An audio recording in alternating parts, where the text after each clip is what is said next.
PA trout season is just about underway. You're ready. I got my you're getting license, I got my rod. Some of it actually begins tomorrow with more not far behind, Amy. That's right. The time then to get ready is right now. For that, we're turning to PA Fish and Boat Waterways Conservation Officer Mark Sweppenhiser. The first thing people should know about are some of the important dates for this year's trout season. Tomorrow is one of them. What's happening tomorrow? Absolutely. Over the last couple of weeks, the Fish and Boat Commission has been stocking 3.2 million trout in the streams across the state of Pennsylvania. Wow, that's a lot of trout. Most of them are within 20 minutes of our houses. You go to Philadelphia, Pennypack, for example. But tomorrow, one day only, from 8 o'clock till 7:30 in the evening, Mentored Youth Day. Kids 16 and under, or under the age of 16, get a Mentored Youth permit, voluntary fish permit, Mentored Youth permit. They have to have a mentor with them, and they go out one-to-one. They can fish from 8 o'clock till 7 o'clock, 7:30 that evening. The mentee can keep 2 fish. Okay. Interesting. Okay, I did not know that. So that's one of the things they need to know. Anything else while they're out and about fishing? Any tips and tricks? Absolutely. The water, you just said weather, the water conditions in the creeks are pretty good, but it's still muddy and slippery, so we have to be careful when we're going out there. Obviously, if we're in someone's backyard, we're being respectful. But the water conditions are still pretty good because we had this rain spread over a couple of days. A little cold, though, I guess. Little cold. Yep. And the trick to fishing when it's cold is low and slow. Right. You don't want to move the bait too fast because the fish are a little bit sluggish. So take your time. Understand that you're out there to have a good time, and if you catch something, great. If you don't, it's still a wonderful experience. That's so interesting to me. I never heard this, when it's colder to fish differently. I had no idea. Right, there's a lot of, just like any sport, there's technique and tactic to everything. There's a feel to it, right? That's right, that's right. I did want to ask about that, the Mentored Youth, blah, blah, blah, blah. How was it called? Right. The badge, like, is that Right. free for the day, or is there a fee for that? Well, we don't want cost to be an obstacle to kids fishing. So we have a voluntary youth fishing permit, which is a $3 permit, and you have a free Mentored Youth permit. Okay. One or the other you need for that day. Okay.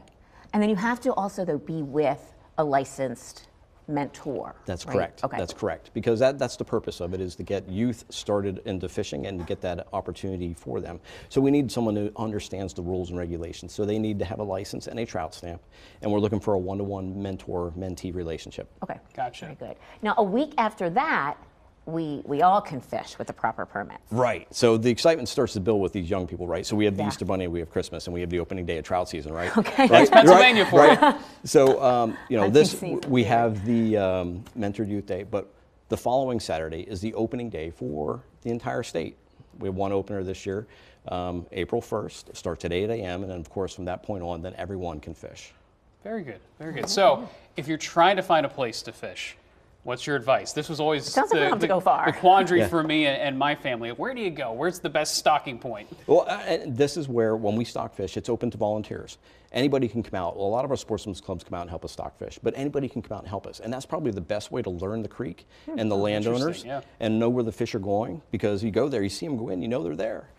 So you have that opportunity to learn the creek and do that. So come out, you're always welcome. Come up and introduce yourself to the warden.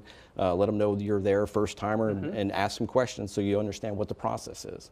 But go to fishandboat.com. All the stock trouts, dates, and meeting locations are there. Pull that up for your county, and you're more than welcome to come out and join us. Very cool.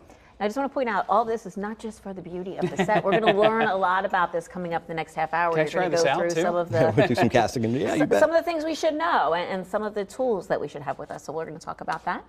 Excellent. In the next half hour. Sounds great. We have more on PA's trout season now. You want to fish?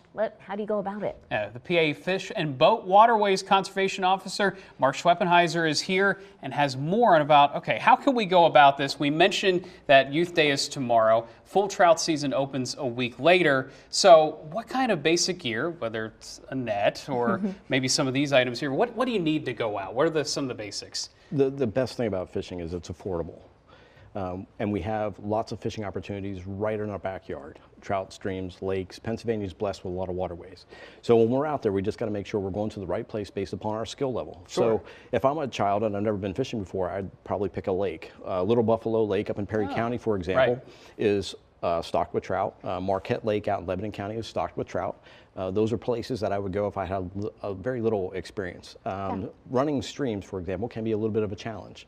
And then picking the right gear. So you can pick up a regular old rod, $20 to $50, something like that, and you can pick up some minnows. Make sure you use the ones that are from that watershed. Don't be transporting new species into that watershed. Oh, Yep. that's, yeah, good point. So we want to make sure that we're not introducing a new species to that watershed.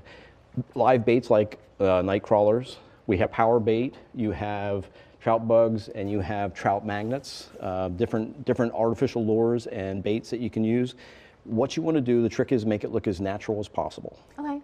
And make it look like it belongs in that watershed. So it triggers that feeding mechanism for the fish. Very interesting. I don't think I ever nailed that somehow somewhere when I was fishing. I think a lot of people would agree. What about the rod? Like, does it matter what kind of rod you have? Not really. I mean, people have used all kinds of rods and been successful. You want to use light fishing line, 6 pound or less, for a smaller fish. So you can feel it and it's not so visible to the fish. So 4 or 6 pound test line, plenty for trout. Wow, okay. And if you don't want to keep any fish, circle hooks are great because they're easier to release the fish. I have heard about that. Those are cool. And if you have always take, this is a necessary piece of equipment, a piece of forceps or hemostats or something like that to get the hook out of the fish. Okay. We talked a little bit about the landing net off camera. That's very cool. What we want to do is make sure that our hands are wet before we handle any fish. And if we can't handle fish, we use a landing net because the fish have the protective mechanism of the slime that's on their bodies. And if we have dry hands, we pull that slime off. So when we're doing a catch and release, that's our gift to the next angler. And we want to make sure that that fish is there for that person. Oh, that's a good point. I would never thought of that. I would never That's thought why of we that. have you, So honestly.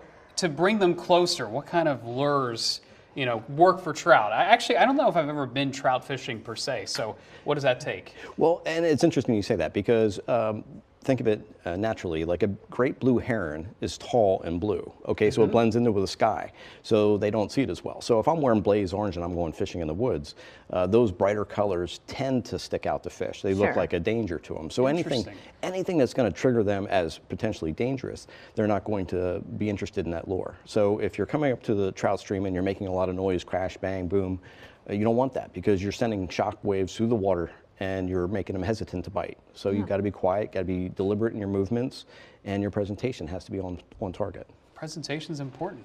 Very good. And then just really quickly, any quick safety advice you can give us? Oh, anytime you're around water, consider having a life jacket, especially for young people. If you're going out in the woods, make sure you have some bug spray. We have some examples of bug sprays. As it gets warmer, the ticks start to come out, and you have other insects in the woods, obviously, that you want to protect yourself from. Good insight. Yeah. I'm good ready. ideas. Okay, I know. I feel like I'm Let's kind of go do ready it. Let's too, go hook at least one. a little bit ready. Thank you. Really You bet. fun to have you with us today. Awesome. Thanks for having me. We'll be right back.